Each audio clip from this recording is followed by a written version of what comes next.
very welcome to all of you on my YouTube channel UVIA Classes। Friends, आज मैं आपको बहुत ही आसान तरीके से आप यहाँ पर देख सकते हो कि मैंने लिखा है अंग्रेजी सीखे 100% आसान तरीका। तो आज मैं जो प्रेजेंट परफेक्ट कंटीन्यूअस टेंस के बारे में पढ़ाने वाला हूँ। मैं इसको बहुत ही अच्छे तरीके से इसके सारे कॉन्सेप्ट को आपको समझाऊंगा। यदि आप अंग्रेजी के प्रत्येक टॉपिक्स को ग्रामर के टॉपिक्स को बहुत आसान तरीक़ा से पढ़ना चाहते हो और भी फुल कॉन्सेप्ट के साथ पढ़ना चाहते हो तो प्लीज़ आप मेरे यूपीआ क्लासेस से जुड़िए और मेरे चैनल को सब्सक्राइब करिए। मैं पर डे आपको इंग्लिश ग्रामर के वीडियो को दे रहा हूँ। इसके अलावा यदि आप 9th 10th 11th 12th में हो, बोर्ड एग्जामिनेशन की प्रिपरेशन कर रहे हो, तो मैं आपको उससे भी संबंधित हाई स्कूल इंटरमीडिएट की पढ़ाई से संबंधित भी वीडियो को मैं अपलोड कर रहा हूं, जो आपके लिए बहुत ही अच्छा होगा। आप घर बैठे जो है स्टडी कर सकते हो। और यदि आप बीए में पढ़ रहे हो, इंग्लिश आपका सब्जेक्ट हो, तो प्लीज़ मुझे आप कमेंट करिए। मैं आपको जो है निश्चित रूप से जो है उसका लेक्चर्स प्रोवाइड्स कराऊंगा, है ना। तो लेट्स स्टार्ट फॉर टुडे। तो आइए मैं आज के लिए स्टार्ट करता हूँ।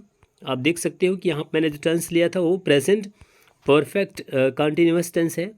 तो बेटा ये प्रेजेंट परफेक्ट कंटिन्यूअस टेंस है, जी हाँ। तो आइए मैं बात करता हूँ कि ये टेंस आखिरकार में है क्या। देखिए, यदि कोई कार्य बेटा हो क्या कि निश्चित या अनिश्चित समय से शुरू हो और शुरू होने के बाद वर्तमान समय में जारी है, तो आप कह सकते हो कि जो भी वाक्य आ रहा है इस तरीके का वो प्रेजेंट परफेक्ट कंटिन्यूअस टेंस में है। यानी कहने का मतलब कि वर्तमान समय में जो पूर्ण आपका या परफेक्ट कह सकते हो कि ये पूर्ण काल है, तो ये यही है प्रेजेंट परफेक्ट कंटिन्यूअस। क्योंकि इसमें आप देख सकते हो कि कोई कार्य एक कोई टाइम है उससे शुरू होगा, निश्चित होगा चाहे अनिश्चित होगा, और यह जारी रहेगा। क्या रहेगा बेटा? जारी रहेगा। तो उसे आप कहोगे कि ये हमारा प्रेजेंट परफेक्ट कंटिन्यूअस टेंस का वाक्य है। जनरली आप ऐसे भी इसके वाक्यों का पहचान कर सकते हो। कैसे? टाइम के साथ यदि किसी भी वाक्य में रहा है, रही है, रहे हो, ये वर्ड्स जुड़े हों, तो आप इजीली कह सकते हो कि ये वाक्य हमारा प्रेजेंट परफेक्ट कंटिन्यूअस टेंस का है। जैसे यहाँ पर आप देख सकते हो कि ये जो वाक्य मैंने लिया है, बच्चे सुबह से खेल रहे हैं, वह 6 बजे से खाना बना रही है, और देखिए रवि 2 महीनों से स्कूल जा रहा है, गरिमा 2 घंटे से कपड़े धो रही है। तो ये देखिए सब में कहीं ना कहीं टाइम आया है। टाइम का इसमें देखिए सुबह है ना, इसमें 6 बजे टाइम आ गई है, इसमें 2 महीने की बात की गई है, इसमें 2 घंटे की बात की गई है। तो समय के साथ सबके लास्ट में देखिए कहीं ना कहीं ये आपको दिख रहा है। यानी रहे, रहा, रही, जो भी इस तरीके का आ रहा है, रहा हूँ भी आ सकता है ना। तो आप उसको कह सकते हो कि ये प्रेजेंट परफेक्ट कंटिन्यूअस टेंस का वाक्य है। अब बात आती है कि भाई इस तरीके के वाक्यों को हम कैसे ट्रांसलेट करेंगे।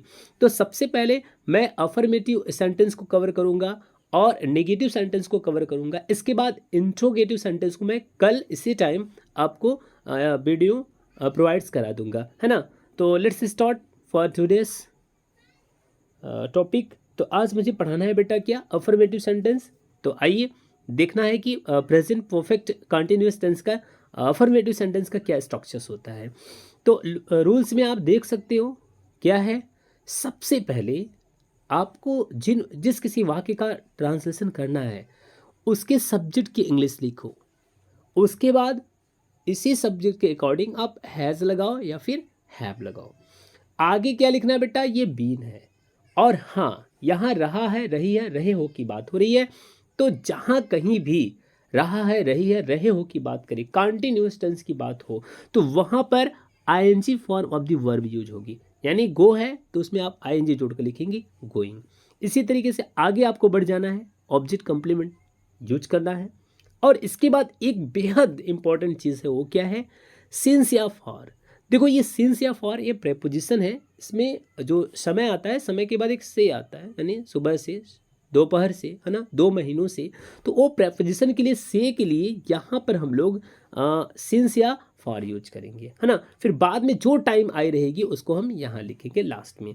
तो बात आती है कि भाई हम सिंस का यूज़ कहाँ करें और फॉर का यूज कहाँ करेंगे अभी मैं आपको क्लियर कराता हूँ, लेकिन उससे पहले आप ये जान लीजिए कि हैज़ का प्रयोग कहाँ करते हैं। तो सिंगुलर सब्जेक्ट के साथ, यानी name, it, she, he, boy, इस तरह के सब्जेक्टों के लिए हम हैज़ यूज करेंगे, है ना। आगे बढ़ेंगे तो आपको दिखेगा क्या, ये हैव, तो प्लूरल सब्जेक्ट के साथ आपका हैव लगेगा। जैसे बॉयस, आई, ये आपका दे हो गया, वी हो गया, यू हो गया, इस तरीके से, है ना। आगे बढ़ते ही सबसे जो इम्पोर्टेंट चीज़ है कि वो हम किसके साथ, यानी किसके साथ सिंस का यूज़ करेंगे, कौन सी टाइम होगी जहाँ पर हम से की इंग्लिश यानी प्रीपोजिशन सिंस यूज करेंगे, और कौन सी वो टाइम होगी जिसके साथ हम फॉर का यूज़ करेंगे। तो यहाँ पर देखिए दो बातें मैंने लिखा है, निश्चित और अनिश्चित समय, डेफिनिट एंड इनडेफिनिट टाइम। तो ये जो आप देख रहे हो डेफिनिट एंड इनडेफिनिट टाइम, तो ये है क्या, ये बताती है कि यदि समय हमारा निश्चित है तो उसके लिए ये सिंस यूज होगा, और यदि टाइम अनिश्चित है तो उसके लिए हम फॉर यूज करेंगे। अब बात आती है कि हम कैसे समझेंगे कि ये हमारा निश्चित समय है और ये हमारा अनिश्चित समय है। इसके लिए थोड़ा सा यहाँ पर मैं समझाना चाहूँगा। देखो बहुत इजी तरीके से मैंने यहाँ पर लिख दिया है, देखो स्टार बना करके आपको समझना क्या है। हिंदी में यदि सुबह की बात हो जाए, है ना, शाम की बात हो जाए, दोपहर, जैसे वह सुबह से पढ़ रहा है ना, इस तरीके की बात हो रही है, तो देखिएगा उसके लिए, यानी मॉर्निंग हो गया, आफ्टरनून हो गया, इवनिंग हो गया, उसके लिए आप सिंस यूज करिएगा। क्यों बेटा, क्योंकि ये निश्चित समय है, सुबह, शाम, दोपहर, ये निश्चित समय है। यूं ही कह लीजिए कि जो दिन के पहर होते हैं वो निश्चित है ना। फिर दूसरे नंबर पे यहाँ स्टार बनाकर लिखा गया है, आप देख सकते हो कि जो सप्ताह के दिनों का नाम है, डेज नेम हो गया सोमवार, मंगलवार, यानी मंडे, ट्यूसडे एंड वेडनेसडे, तो ये आपका जो है निश्चित में रखा जाएगा। इसके अलावा जनवरी, फरवरी एंड मार्च, ये सब भी आपका क्या होगा बेटा, सिंस, यानी सिंस में यूज होगा, इनके लिए सिंस का यूज करोगे आप। इसके अलावा जैसे वर्ष आ जाता है, 2001 हो गया, 2010 हो गया, 2022 हो गया, तो इस तरीके से यदि वर्ष का इस तरीके से चर्चा हो तो आप उसके लिए किसका यूज करोगे, सिंस का यूज करोगे। बजे आ गया, है ना, बजे आ गया वाक्य में, तो भी आप सिंस का यूज करोगे। इसके बाद देखिए फॉर के लिए मैंने थोड़ा सा यहाँ पर लिखा है, इसको समझ लीजिए फॉर कहाँ यूज होगा। देखिए अगर से वाक्य में घंटे की बात है, ये घंटे नहीं है, घंटे, जैसे हो जाएगा वह 2 घंटे से पढ़ रहा है ना, तो आप क्या यूज करिएगा, फॉर।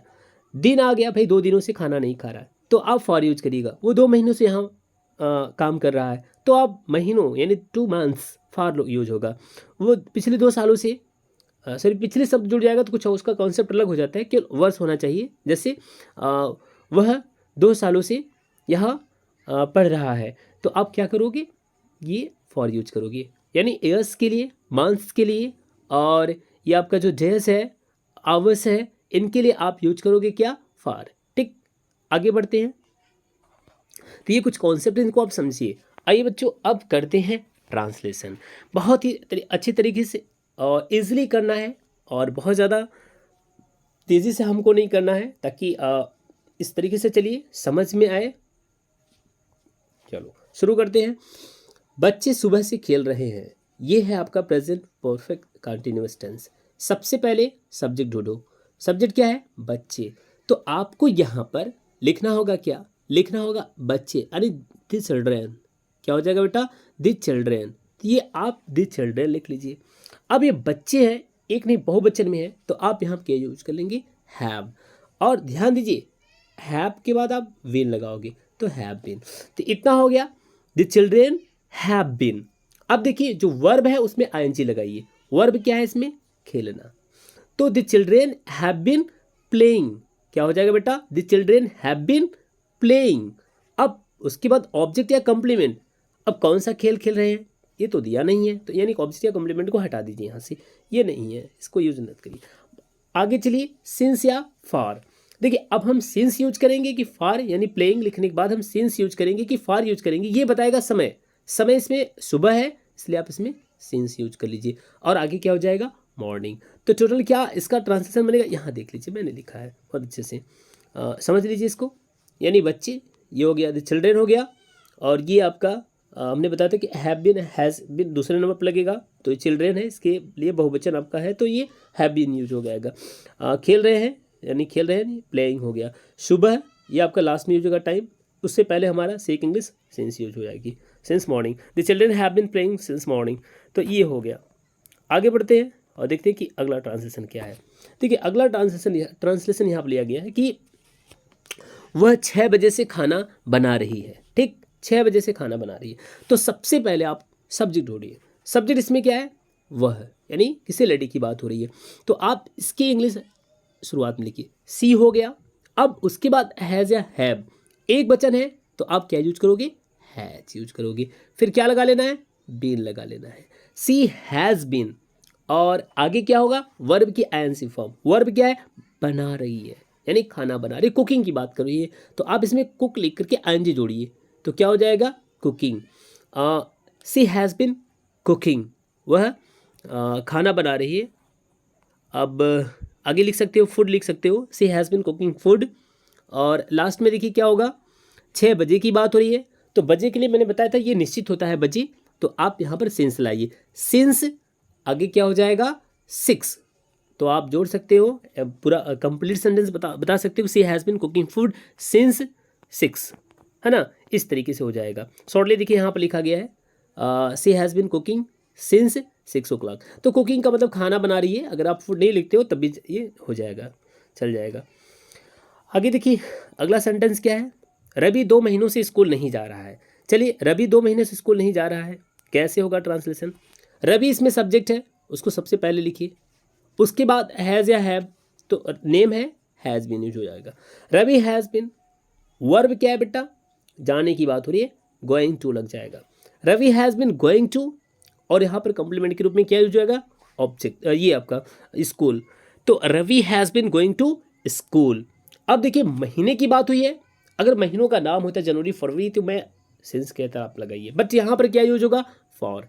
ये अनिश्चित समय है, यानी महीना आपका क्या हो जाएगा बेटा? अनिश्चित में रखा जाएगा। For 2 months। Ravi has been going to school for 2 months। तो रवि के लिए आपने यहाँ यूज किया, है ना? फिर आप इसके बाद हैज़ या हैव यूज किया, फिर आपने बीन यूज कर लिया, एनजी फॉर्म लगा दिया जाने में, यानी गोइंग में, फिर आपने स्कूल को लिखा, उसके बाद फिर क्या लिखा आपने? फॉर 2 months हो गया। इस तरीके से आप आगे बढ़िए। अब देखिए अगला वाक्य क्या है? यहाँ पर देखिए गरिमा 2 घंटे से कपड़े धो रही है। तो सबसे पहले आप किसको लिखोगे भाई? सबसे पहले आपको लिखना होगा गरिमा को, क्योंकि ये है सब्जेक्ट। तो सबसे पहले सब्जेक्ट लिख लीजिए गरिमा, इसको लिख लीजिए, गरिमा हो गया, है ना? गरिमा के बाद आपको क्या काम करना है? हैज़ या हैव यूज करना। नेम है, हैज़ यूज होगा, क्या हो जाएगा? गरिमा हैज़, और ये हो जाएगा इस तरह से बीन हो गया। यहाँ आप देख सकते हो मैंने लिखा है गरिमा हैज़ बीन। फिर देखिए आगे बढ़ना है, वर्ब की आईएनजी फॉर्म यूज करना है। वर्ब, कपड़े धोने की बात हो रही है, धोने की बात हो रही है, यानी वॉश की बात हो रही है, तो आप बीन के बाद, यानी गरिमा हैज़ बीन आपने लगा लिया है, गरिमा की यूज किया है, फिर हैज़ बीन लगाया है, अब आप वर्ब लगाइए, वॉश लिख करके उसमें क्या करिए? आईएनजी जोड़िए, तो क्या हो जाएगा? वॉशिंग हो जाएगा। तो गरिमा हैज़ बीन वॉशिंग क्या चीज़ भाई? कपड़े। तो कपड़े की इंग्लिश क्या हो जाएगी? क्लॉथ्स। तो गरिमा हैज़ बीन, और आगे आप यहाँ क्या लिखोगे? क्लॉथ्स लिखोगे, जैसे मैंने यहाँ पर देखिए लिखा है ना? तो यहाँ पर आप देख सकते हो ये क्लॉथ्स हो गया। फिर इसमें समय क्या है? 2 घंटे। घंटे मैंने आपको बताया कि भैया कि ये क्या होता है? ये आपका अनिश्चित में रखा जाता है, इसलिए आप यहाँ पर सिंस नहीं यूज करके क्या यूज करिए, क्योंकि यहाँ पर देखिए ऑब्जेक्ट लिखने के बाद यहाँ सिंस या फॉर आपको लिखना है, तो फिर आप यहाँ पर सिंस नहीं यूज करके फॉर यूज करिए। ठीक, 2 घंटे की इंग्लिश क्या हो जाएगी? 2 hours। क्या हो जाएगा? 2 hours। Garima has been washing clothes for 2 hours। इस तरीके से आगे बढ़ते हैं, देखते हैं नेक्स्ट सेंटेंस क्या है। देखिए अब नेगेटिव सेंटेंस की बात की जाएगी, अफर्मेटिव हो गया, नेगेटिव की बात की जाएगी। सब कुछ अफर्मेटिव जैसा ही होगा, लेकिन यहाँ पे याद रखिएगा कि जो हैज़ बीन है, हैव बीन है, इसके बीच में नॉट आएगा। यानी इस तरीके से आप कह सकते हो हैज़ नॉट बीन और हैव नॉट बीन, है ना? तो देखिए कैसे ट्रांसलेट करेंगे, इस पर जरा चर्चा करते हैं। तो यहाँ पर देखिए क्या है, यहाँ पर है एक वाक्य लिया गया कि वे 2 दिनों से स्कूल नहीं जा रहे हैं। चलिए, तो सबसे पहले सब्जेक्ट, सब्जेक्ट क्या है बेटा? वे मीन्स ये आपका दे हो गया, THAY, दे हो गया। अब दे के साथ हैज़ तो लग नहीं सकता, क्या लगेगा? हैव। तो ये हैव यूज कर लीजिए, दे हैव हो गया। अब क्या लगेगा भैया? नॉट लग जाएगा, तो दे हैव नॉट बीन हो गया। विन भी आप लगा दीजिए, ठीक। They have not been. अब आपको वर्ब लगाना है, वर्ब आई है, इसमें जाने की बात हो रही है, तो आप गोइंग लगा दीजिए। क्या लगा दीजिए? गोइंग। तो they have not been going, और फिर लास्ट में क्या आगे क्या होगा बेटा? To school. क्या होगा? आप आगे लिखेंगे टू स्कूल लिखेंगे। और इतना लिखने के बाद बेटा आपको करना क्या है? आपको इतना लिखने के बाद ये ध्यान रखना है, यानी देखिए आपने क्या काम किया है कि they have not been going to school लिख लिया है। अब समय की बात आ जा रही है, तो इसमें देखिए समय क्या आया है? ये 2 दिनों है। तो दिनों आपके अनिश्चित में होता है, इसलिए आप फार यूज करोगे। क्या यूज करोगे बेटा? फार यूज करोगे। और लास्ट में क्या लगाओगे? लास्ट में आप लगाओगे आपका जो समय है, समय क्या है? 2 डेज। क्या है बेटा? 2 डेज, यानी they have not been going to school for 2 days. वे 2 दिनों से स्कूल नहीं जा रहे हैं, है ना। आगे बढ़ते हैं, देखते हैं क्या है ट्रांसलेशन। देखिए यहाँ पर एक लिखा गया है, क्या है यहाँ पर कि आपका छोटा भाई पिछले 2 महीनों से कोचिंग नहीं जा रहा है। चलिए भैया इसको ट्रांसलेशन में लाते हैं। तो आपका छोटा भाई इसमें सब्जेक्ट है, इसको पहले नंबर पर लिखिए। और उसके बाद जो है देखिए यहाँ पर आपका छोटा भाई यानी योर यंगर ब्रदर लिख करके आप क्या यूज़ करोगे? हैज़ या हैव। भाई है, ब्रदर है, एक वचन में रखा जाएगा, है ना। योर से मतलब नहीं है, आप सीधे भाई को देखिए, है ना, ब्रदर को। ब्रदर के साथ क्या यूज होगा? हैज़। तो योर यंगर ब्रदर हैज़ और नॉट बीन, इतना हो जाएगा। आप यहाँ देख सकते हो मैंने लिखा है your younger brother has not been. अब देखिए वर्ब खोज लीजिए। वर्ब क्या है बेटा? जाने की बात हो रही है, स्कूल नहीं बल्कि कोचिंग लिखा गया है, तो गोइंग टू कोचिंग हो जाएगा। आप जाने में आईएनजी जोड़ दीजिए, गोइंग हो गया, और उसके बाद ऑब्जेक्ट या कम्प्लीमेंट के रूप में यहाँ पर टू कोचिंग हो जाएगा। Your younger brother has not been going to coaching. अब देखिए बात आती है कि इसमें हम सिंस यूज करेंगे फॉर। देखिए यहाँ पर आया है 2 महीनों। महीने तो आपका किस में रखा जाता है? ये महीने, मंथ्स, ये आपका अनिश्चित में रखा जाता है, तो इसके लिए आप फार लेकर आओगे। लेकिन यहाँ पर एक चीज़ दिया गया है, देखिए ना, यहाँ पर फार लिखा भी गया है, लेकिन थोड़ा सा आप ध्यान दीजिए, इसमें लॉजिक लगाइए। फार है तो आपको करना क्या है? यहाँ पर देखिए पिछले दिया है, पिछले से तो ये निश्चित हो जाता है। तो जब ये लास्ट का यूज करो ना, तो यहाँ पर आप फॉर की जगह सिंस बेटर माना जाएगा, इसलिए फॉर यहाँ से हटा दीजिए। आप क्या यूज करिए बेटा? सिंस, है ना। तो सिंस हो जाएगा, टाइम वही लिखी जाएगी 2 मंथ्स। तो your younger brother has not been going to coaching for the last 2 months. तो ये आप फॉर की जगह सिंस बोलिए, यानी going to coaching since last 2 months. इस तरीके से हो जाएगा। आगे बढ़ते हैं, देखते हैं नेक्स्ट सेंटेंस क्या है। नेक्स्ट देखिए यहाँ पर है, वह सुबह से कपड़े सॉरी वह सुबह से नहीं पढ़ रहा है। चलिए देखिए, वह सुबह से नहीं पढ़ रहा है, वह की इंग्लिश क्या लिखेंगे? ही। ठीक, आप सबसे पहले इसकी इंग्लिश लिखिए। यहाँ आप देख लीजिए, सबसे पहले आपको सब्जेक्ट लिखना है, ही लिख लिया। अब आप ही है, सिंगुलर सब्जेक्ट है, तुरंत आप क्या यूज कर दीजिए? Has not been. तो ही हैज़ नॉट बीन, आगे क्या होगा? पढ़ नहीं रहा है। भाई वर्ब इसमें क्या है? स्टार्टिंग। तो he has not been studying, अब सुबह से आ गया है तो सिंस मॉर्निंग जोड़ दीजिए, जनरली आपका हो जाएगा। यहाँ सिंस यूज कर लीजिए, ये आपका टाइम क्या हो जाएगा? मॉर्निंग। तो he has not been studying since morning. So friends, कुल मिलाकर के मैंने आज आपको अफर्मेटिव और नेगेटिव सेंटेंस पढ़ाया, और भी प्रेजेंट परफेक्ट कंटिन्यूअस टेंस का, और इसका इंट्रोगेटिव सेंटेंस आपको कल मिलेगा। तो प्लीज़ कल की वीडियो को आप ज़रूर देखिएगा। मैं बहुत ही अच्छे से आपको इंट्रोगेटिव सेंटेंस इसका पढ़ाऊँगा, और आज मैंने कवर किया है अफर्मेटिव और नेगेटिव को। यदि आपको कोई समस्या होती है तो प्लीज़ आप मुझे कमेंट करिए, मैं आपके प्रॉब्लम्स का सलूशन ज़रूर दूंगा।